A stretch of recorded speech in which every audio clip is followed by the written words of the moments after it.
sore. Pada kesempatan saat ini saya berada di rumah Bapak Sudirman, Ketua Gapoktan Pangudi Mulia di Desa Sumberjeki dalam acara sekolah lapangan. Dalam hal ini difokuskan terutama bagaimana cara pembuatan POC atau pupuk organik cair dan apa manfaat UPH. Untuk lebih lanjutnya mari kita ikuti bersama nantinya. Dan dalam acara ini juga dihadiri oleh Bapak Suyitno sebagai PUPT PHP Kecamatan Karangagung Ilir, ada Bu Muryati sebagai tenaga pendamping masyarakat Desa Karangsari, ada Bu Sutarni dari guru SMK Yapos, serta PPL yang ada di 7 desa di Kecamatan Karangagung Ilir. Untuk lebih jelasnya mari kita ikuti acara tersebut bersama-sama. Selamat mengikuti, jangan lupa komen, like, dan subscribe-nya. Terima kasih, mari kita ikuti kelanjutannya. Petugas dari PUPT PHP Bapak Suyitno, yang saya hormati rekan-rekan PPL yang bertugas di Kecamatan Karangagung Ilir, yang saya hormati terutama yang bertugas membina di Desa Sumberjeki, yang saya hormati pula para sahabat Koptan Desa Sumberjeki. Tidak lupa saya hormati tim-tim TPM pendamping masyarakat yang ditugaskan dari program Timur yang kita kenal Bank Dunia. Yang saya hormati di sini juga kehadiran saudara kami dari channel YouTube, Bapak Mas Dito dan Bapak Arifin. Pertama-tama marilah senantiasa kita panjatkan puji syukur kehadirat Allah Subhanahu wa Ta'ala yang telah melimpahkan rahmat dan hidayahnya kepada kita sehingga kita bisa berkumpul di kediaman saya yang sederhana ini dengan keadaan sehat walafiat, tidak ada kekurangan suatu apapun. Selawat seiring salam mari senantiasa kita berikan kepada junjungan kita Nabi Agung Muhammad SAW, yang mudah-mudahan dan yang sangat kita nantikan sahabatnya nanti di yaumil akhir. Amin Allahumma amin. Nah, di sini saya selaku Gapoktan atau kaki tangan dari para koptan dari petani Desa Sumberjeki. Di sini saya menunaikan tugas saya sebagai Gapoktan, yaitu harus memfasilitasi guna mendapat ilmu metode-metode terbaru dari pertanian melalui binaan PUPT juga PPL instansi terkait di pertanian. Inti acara saya gelar di sini, intinya di situ tadi saya sebutkan, saya menunaikan tugas foksi wajib saya, foksi pokok saya, memfasilitasi apa yang dibutuhkan di pertanian. Kiranya nanti apa yang kita dapat di sini, apa yang kita lakukan di sini mudah-mudahan bisa bermanfaat untuk masyarakat Karangagung Ilir khususnya di Desa Sumberjeki. Kiranya hanya itu yang bisa saya sampaikan selaku pengantar pembuka acara ini. Bila ada kata salah atau yang kurang berkenan di hati saudara semua, saya minta maaf yang sebesar-besarnya. Akhirul kalam, wassalamualaikum warahmatullahi wabarakatuh. Waktu yang telah diberikan, Allahumma sholli ala sayyidina Muhammad wa ala ali sayyidina Muhammad. Puji dan syukur mari kita panjatkan kepada Allah Subhanahu wa Ta'ala yang mana berkat rahmat taufik dan hidayahnya pada pagi hari ini kita dapat berkumpul di kediaman Pak Sudirman dalam rangka kegiatan kita yaitu sosialisasi pupuk organik cair serta pemanfaatan burung hantu atau Tito alba sebagai musuh alami. Tikus. Salawat ring sarang juga marilah kita hanturkan kepada kanjeng Nabi kita Nabi Muhammad SAW yang sangat kita nantikan syafaatnya di yaumil akhir kelak. Yang terhormat perwakilan dari pemerintah, mungkin dalam hal ini diwakili oleh Bapak dari BPD. Yang terhormat juga Ketua Gapoktan Sumberjeki Pangudi Mulyo, yaitu Bapak Sudirman. Yang terhormat koordinator dan rekan-rekan dari TPM ya, tim pendamping masyarakat ya, Mas Purwanto dan tim, yang terhormat juga Bapak Suyitno sebagai COPT Kecamatan Karangobir, yang saya hormati juga ketua-ketua Poktan dan petani-petani yang sangat saya banggakan karena semangatnya yang mau hadir ke acara ini. Pertama-tama Pak mohon izin menyampaikan dari Korlap PBB Karanggunung Ilir, Bu Mul tidak bisa hadir pada kesempatan kali ini karena beliau sedang di kabupaten sedang ngurusin kegiatan untuk SKK manual kita. Baiklah, acara kita yaitu sosialisasi pupuk organik dan pemanfaatan burung hantu sebagai musuh alami tikus. Ini dalam kegiatan sekolah lapang Sinuk. Nah, jadi Pak, ini saya sekedar memberi sekilas info Pak. Jadi di Sinuk ini ada namanya kegiatan sekolah lapang Pak. Jadi kebetulan karena diharuskan satu desa itu cuma kebagian 4 kelompok Pak. Jadi mau nggak mau untuk sementara ini nggak tahu kedepannya Pak ya, nggak janji juga. Hanya 4 poktan yang baru dapat bantuan-bantuan itu Pak. Cuman ini tidak menutup pintu untuk poktan-poktan lain untuk ikut belajar di sekolah lapang ini. Setelah fermentasi bahan organik selesai, baru kita fermentasi ulang pencampuran dengan menggunakan kurit. Apa permasalahannya?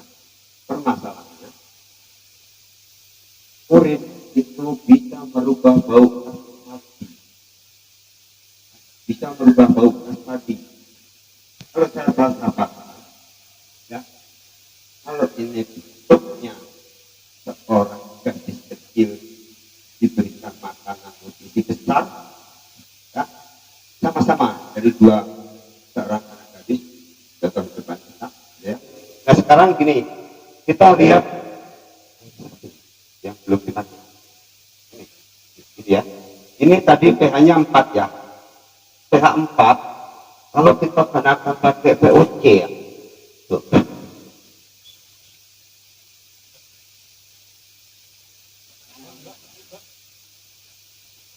Oke, bisa nggak nambah ini berubah ya? Oke, ini bisa nggak menambah berubah? Ya. Kita sama ini 4 tadi ya. Ya. Bisa nggak berubah ini? 4 menjadi tinggi.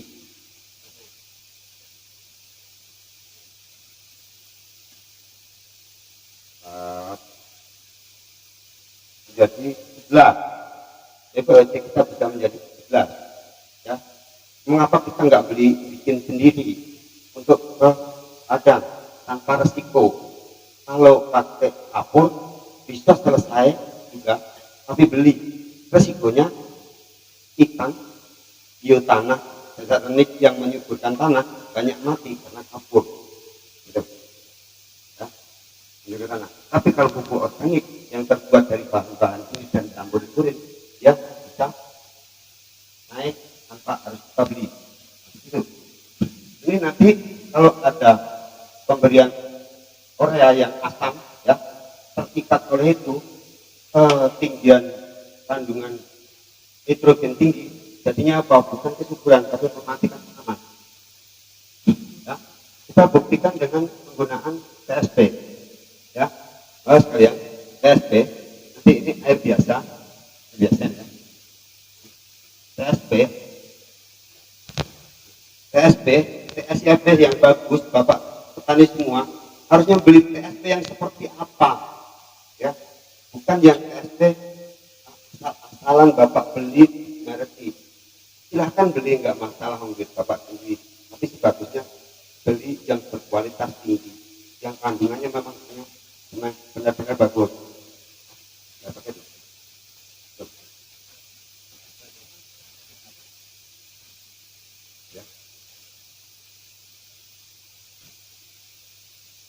Itu.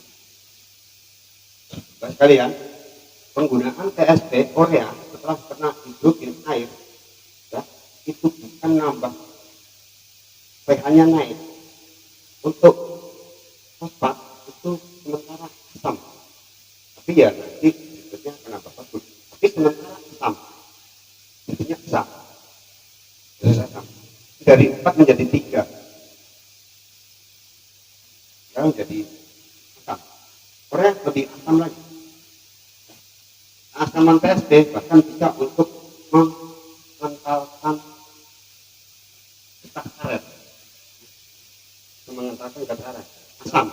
Jadi bapak mau dia asam kasih PS, bukan nambah naik pH-nya, tapi turun pH-nya. Di seminggu berikutnya.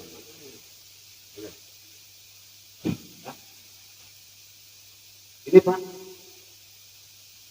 kami kasihkan pupuk buatan kawan-kawan dari Triagung. Ya, ini sudah jadi bagus. PS ini tadi bagi saya udah kami tes berulang kali bagus. Tapi PS yang bapak beli asal-asalan di sini itu nggak naik. Artinya pupuk ini bisa ditaburkan ke dalam tanah, tidak disiramkan kepada tanah atau disemprotkan. Pupuk-pupuk yang ada di dalam tanah itu bisa terurai naik. Adanya fosfat, adanya asetat, adanya Korea, ini bisa terurai di sini dan naik akhirnya dimanfaatkan oleh tanaman. Selain itu juga dia melepaskan bakteri-bakteri pengurai. Coba kita tes ya, coba perhatikan semua ya. Ini VOC yang asli ya, kita tes ini. Ini akan memperlihatkan penguraian fosfat. Ini pupuk yang naik, ini akan dia naik. Ini pupuk sudah jadi seperti ini. Nah, artinya kandungan-kandungan pupuk dalam tanah akan diangkat oleh pupuk nitrogen yang tersimpan dalam tanah yang diikat oleh zat asam air, ini akan bau.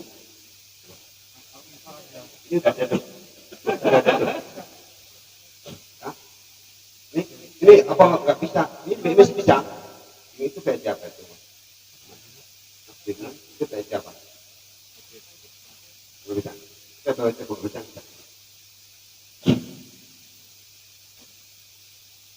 Bisa ya. Kita coba. Berkat juga Pak ya. Jadi nggak bisa. Artinya bisa menguraikan.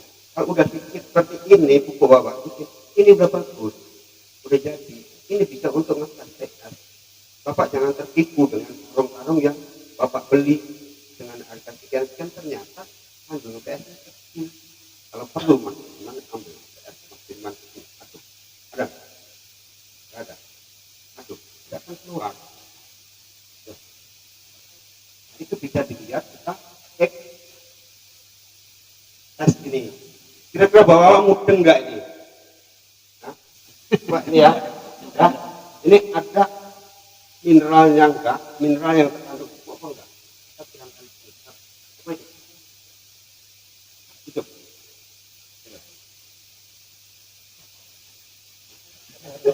Coba ini. Saya fosfat. Sini.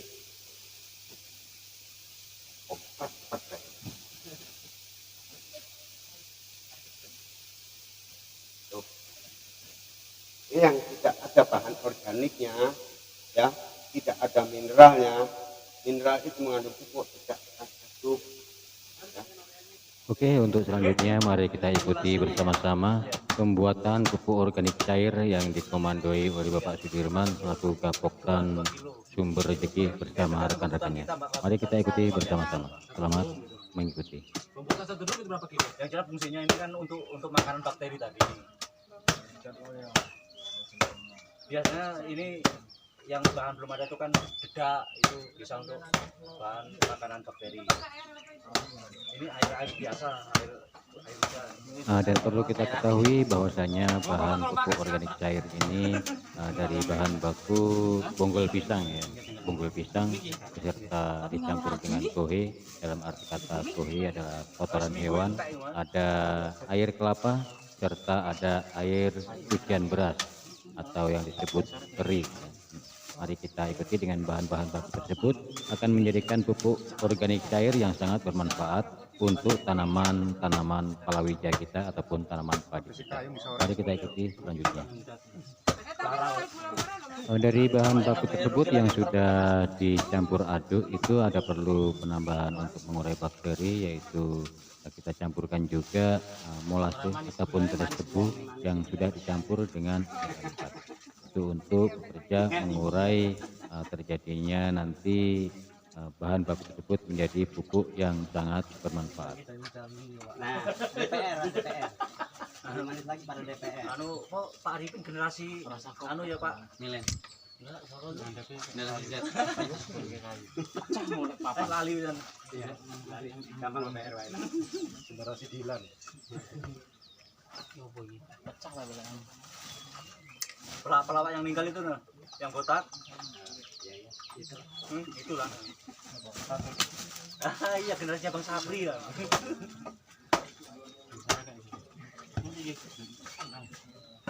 Bener aja. Kira ini gogon.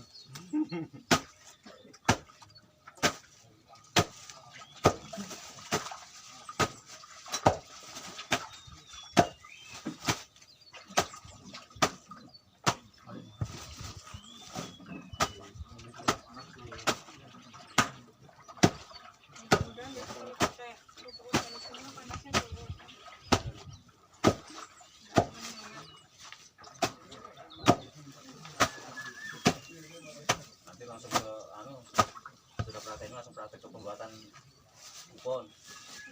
Iya. Rumah burung hantunya ini. Oh, rumah pohon Kupon rubuhan rumah burung hantu. Tapi bilang juga pakai itu ya, saya pernah pakai 55, katanya berarti enggak. Dan kan itu ada sini 4 ya. Tempat yang sudah disediakan.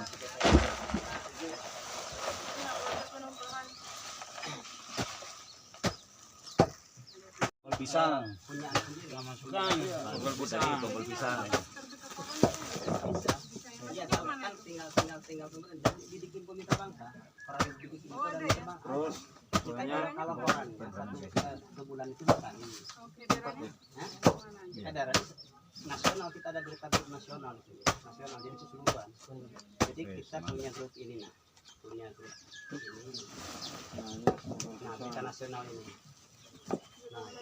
Nah, setelah kohe dengan bonggol pisang sudah kita masukkan ke tempat, air kelapa ini air cucian beras. Dipercayakan untuk berita nasional itu beras info. Tiap hari ada berita itu pemilik info. Cucian beras kita tuangkan. Mambune kok tuwak pisan iki. Mambune kok tuwak wis. Suwi.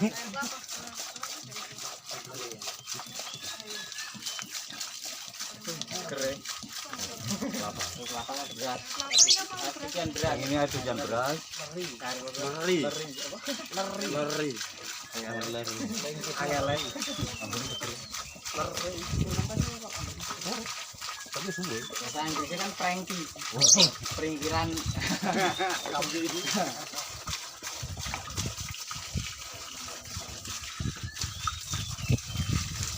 Nah, ini tadi bahan pupuk organik cair yang dari bahan cair kita masukkan sekarang air kelapa.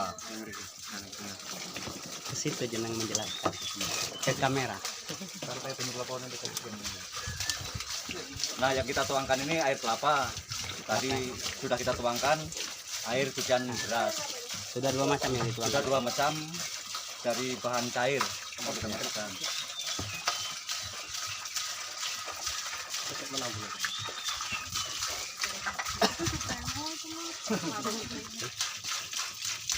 Nah, ini air kelapa, kita tambahkan air kelapa lagi nih. Ini air kelapa yang Kalau pemakaian bahan ini tergantung kebutuhan kita, kebutuhan ya. kebutuhan kita. Nah, itu ada nanti itu. Ada itu buih-buihnya apa itu? Yang mana, Pak? Itu dalam putih-putih. Yang keluar ngikut keluar Oh, pecah-pecahan kelapa ya. kelapanya itu. Jadi untuk pembuatan skala besar kita tinggal menambahkan bahan-bahan baku yang seperti sudah Yang dicontohkan ini. diperlukan ya. Ya, yang sudah diperlukan.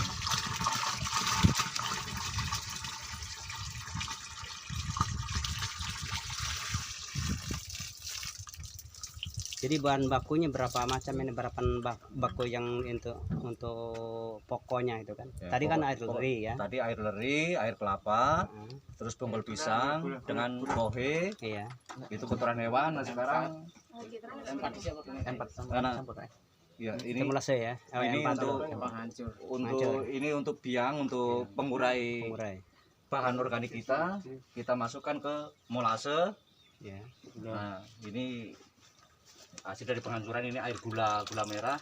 Ini fungsi pokoknya untuk makanan bakteri yang berada dalam kandungan E4 untuk pengurai bahan baku organik kita.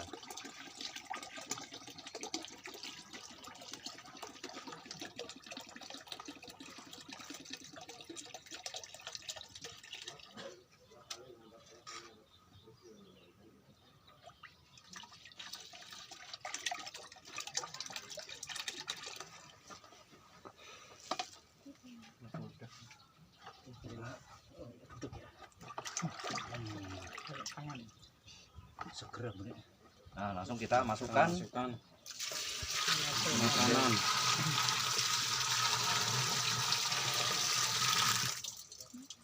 Nah, untuk fermentasi sendiri itu berapa lama Pak di fermentasinya? Sampai sudah ini. Itu minimal 21 hari itu sudah bisa kita gunakan, sudah bisa kita aplikasikan ke tanaman. Dalam 21 hari itu ada nggak setiap hari atau berapa hari sekali dibuka ataupun pengadukan Pak? Ya, minimal itu 3 hari. 3 hari sekali ada pengadukan ya. Ya, 3 hari kita jadikan pengadukan biar mempercepat untuk fermentasi. Ya, kecampur semua. Ini dasar.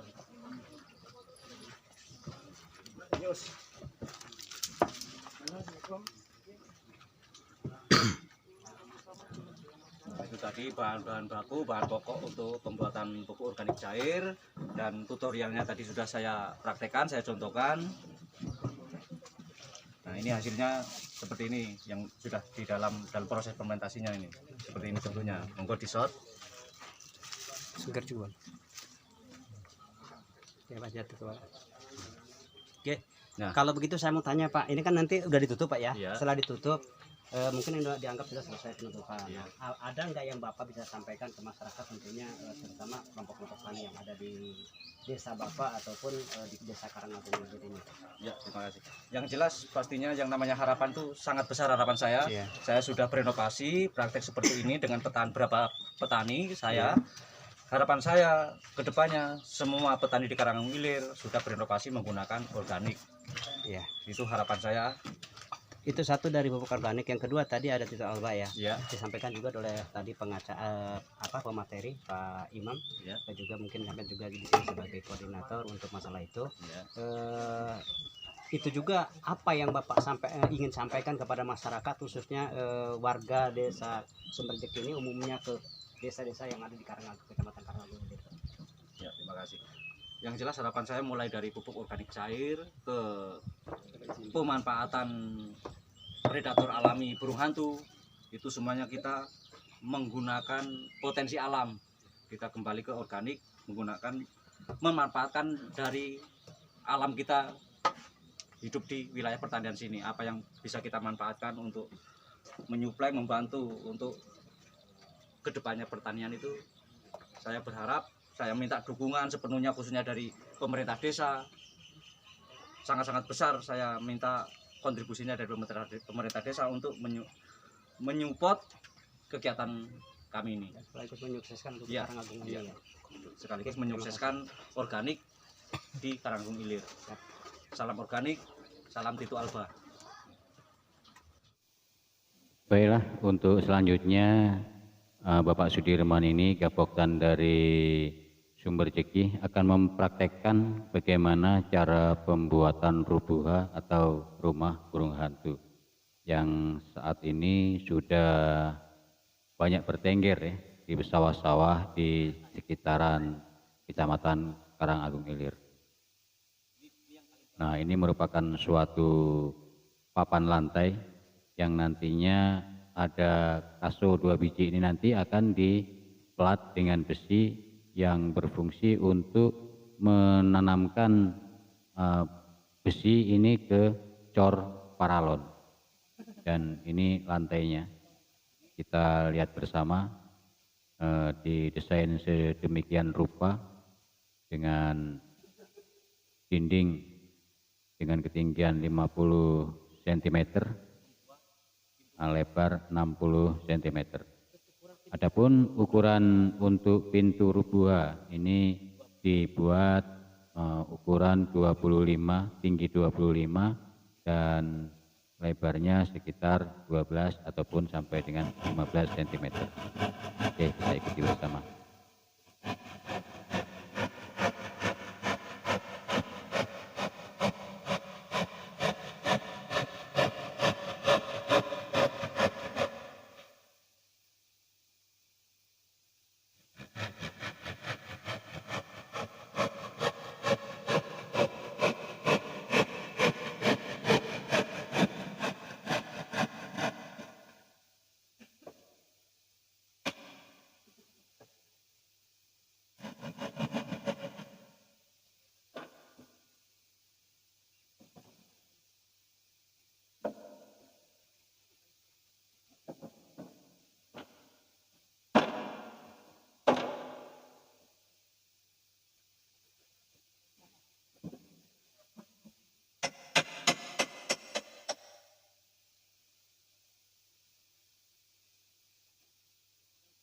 Mereka ini sudah terbentuk suatu grup, yaitu grup petani organik, dan sudah memakai kaos nampaknya ya, sangat kompak, ada yang berwarna doreng, biru, bahkan ada yang kuning. Sahabat petani, yaitu burung hantu sahabat petani, ataupun yang di belakangnya sudah tertera gambar burung dan bertuliskan petani organik Lestari Tito Alba, atau yang disebut burung hantu.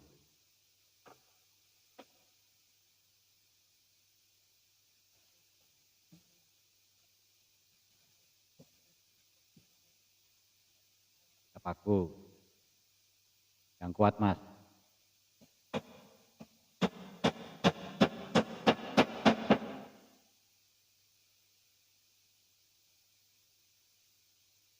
Buat sahabat tani di mana saja berada, sambil menyaksikan jangan lupa ya, minum kopi dulu.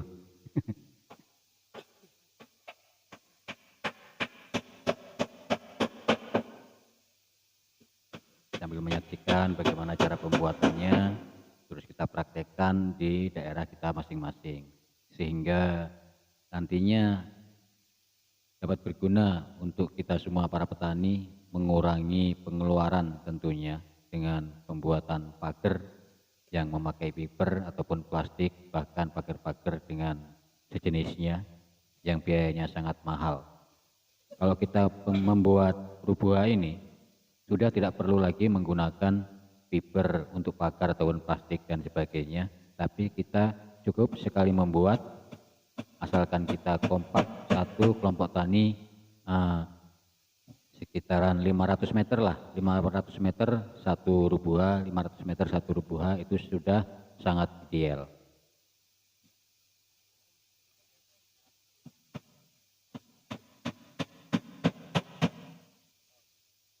Di samping dibuatkan rubuha, tentunya setiap kapling-kapling sawah itu dibuatkan tenggeran-tenggeran yang berbentuk T menggunakan kayu ataupun bambu, sehingga nantinya akan menjadi tempat untuk pengintaian burung hantu di saat dia mengintai mangsanya, yaitu tikus yang ada di sawah-sawah kita.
Pasang dinding dulu, dinding.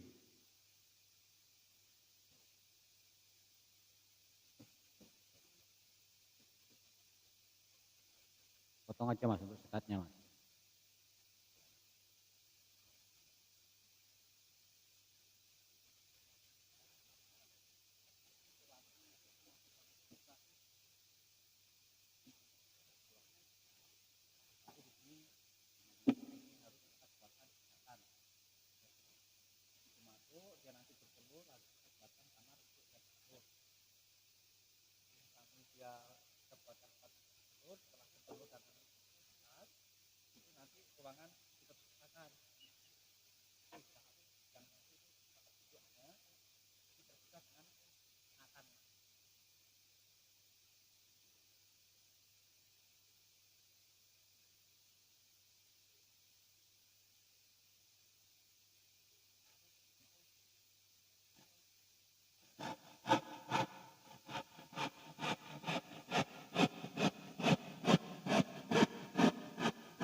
Sambil menyaksikan ya, jangan lupa itu di bawah ada tombol subscribe, tolong di like, komen, dan subscribe, di share jika perlu, dan bunyikan lonceng notifikasinya biar saudara sahabat tani semua tidak tertinggal dengan video-video yang saya upload. Sebelumnya saya ucapkan terima kasih.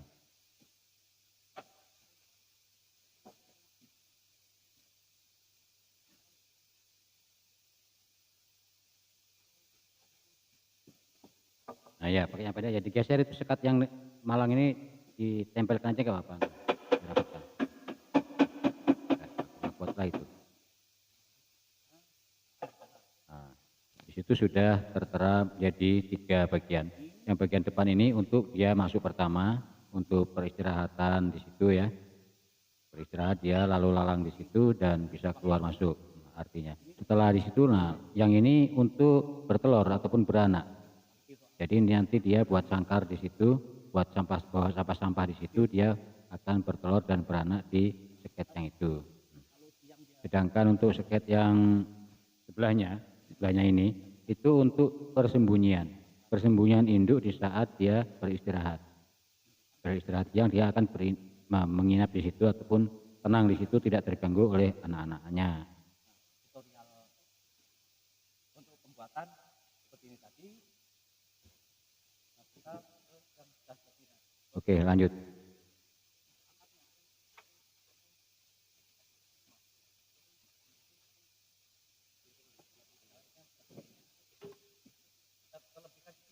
Nah, kita pasang teras dulu.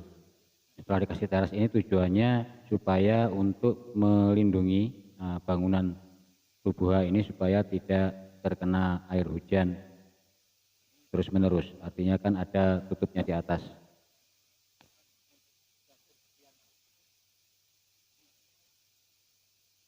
Itu tadi hanya sekedar contoh cara pembuatannya, dan ini adalah yang sudah jadi. Jadi di dalam ini pun, di dalam yang sudah jadi ini terdapat seket-seket yang sedemikian rupa. Artinya nanti lain waktu ya bisa kita tegakkan bersama. Mungkin hanya itu yang dapat saya sampaikan dari saya Marcito Channel. Namun saya mewakili dari Bapak Sudirman mempunyai suatu harapan yang besar, kiranya para instansi yang terkait dapat membantu para petani yang sekiranya dapat membantu untuk pembuatan rubuha ini. Karena dalam pembuatan rubuha ini memang sederhana, tapi sangat juga memerlukan biaya yang tidak sedikit kalau memang dibuat permanen, menggunakan paralon yang berukuran 6 in, sedangkan besi behel dan semen, ada pasir untuk ngecornya di situ. Jadi sangat permanen. Mungkin hanya itu yang dapat saya sampaikan. Akhir kata, wassalamualaikum warahmatullahi wabarakatuh.